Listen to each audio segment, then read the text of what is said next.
انا عايزاكي تنسي اي طريقه محشي عملتيها قبل كده للمحشي المشكل، وتعالي هخليكي تعملي محشي مشكل في الفرن، حاجه تفتح النفس وتشرفك قدام ضيوفك. ما شاء الله دايبه دوب، الريحه هتقلب البيت كله والطعم كلهم هيحلفوا بيه.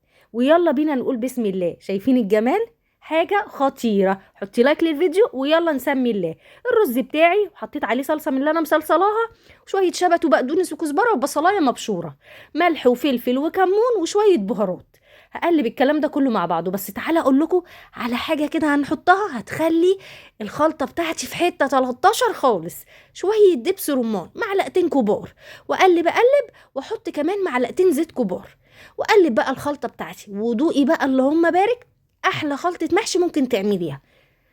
هجيب بقى الخضار بتاعي زي ما احنا شايفين، وهحشي البتنجان 3/4 والكوسه برضو 3/4 والفلفل. شايفين؟ هحطهم في صينيه جنبي دلوقتي، وانا بقى بحشي الخضار بتاعي زي ما احنا شايفين كده مع بعض، والكوسه والفلفل. بحطي بقى اي خضار انت عايزاه، اي حاجه عايزه تحشيها احشيها براحتك خالص. هحط بصلتين كبار يتسلقوا على النار في شويه ميه وملح على بال ما احشي الخضار بتاعي، وبعد ما يتسلقوا هسيبهم يبردوا شويه كده، وبعدين اسلكهم من بعضهم ويلا بينا نحشي.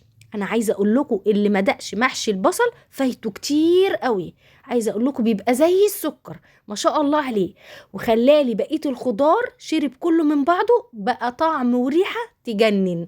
بصوا هنحشيه بالطريقه دي، ولا اسهل من كده. الصينيه بتاعتي حطيت فيها طرنشات كده جزر وطماطم وبصل زي ما احنا شايفين، ودعكتهم بملح وفلفل، وبعدين هرص الخضار بتاعي اللي احنا حشيناه. مفيش اسهل من كده. الكوسه والبتنجان والبصل والفلفل، ولو عايزه تحطي بقى فلفل حامي براحتك. حته زبده كده على الوش ويلا بينا. الشوربه بتاعتي حطيت فيها معلقه صلصه وظبطت حدقها، واحط الصينيه بتاعتي زي ما احنا شايفين كده، مش هعدي الوش، يعني 3/4 كده. غطيها بقى بورق زبده وورق فويل ودخليها فرن حامي نص ساعه كده على نار عاليه قوي، وبعد كده هدي عليها النار شويه. وبعد كده افتحي بقى، شيلي الورق وشغلي عليه الشوايه، وكلي احلى محشي بالهنا والشفا.